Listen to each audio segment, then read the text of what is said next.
Thank you for joining us again. I'm Dr. Dean, Assistant Professor at Johns Hopkins Bloomberg School of Public Health. This is part 2 of how I went from writing 2 papers a year to 10 papers a year. Today we're going to get you ready to write, and that can be writing papers or maybe you're working on a dissertation. The first note I'll give you about preparing to write is that it's important for you to establish a daily writing habit.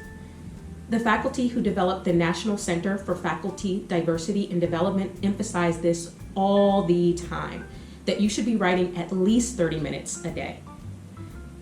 They cite that in an observational study by Robert Boyce, people who wrote every day and recorded their time had 4 times as many papers as people who waited for inspiration at the end of the year.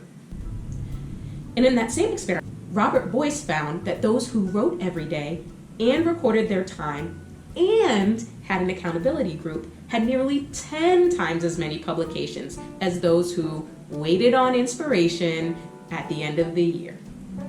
I find that to be pretty compelling evidence and a great reason to be writing every day.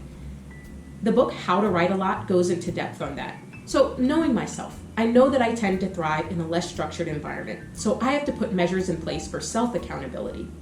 One tool I use is to track how many words I've written every day. This has been invaluable to hold myself accountable and is an idea that actually came from that book, How to Write a Lot. In fact, just to show you how this is set up, I'm going to do a quick demo of what my spreadsheet looks like. One of the other important tools for me has been a reference manager.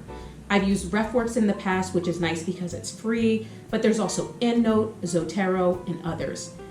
Using a reference manager really saves time not having to format and reformat your references every time you submit an article, because you can bet you're probably going to be submitting your article several times. Thanks for listening to 2-Minute Tips for Academic Scholarship. If you have questions or if you want to suggest topics for the series, you can reach me on Twitter at drltdean with the hashtag Dr. Dean.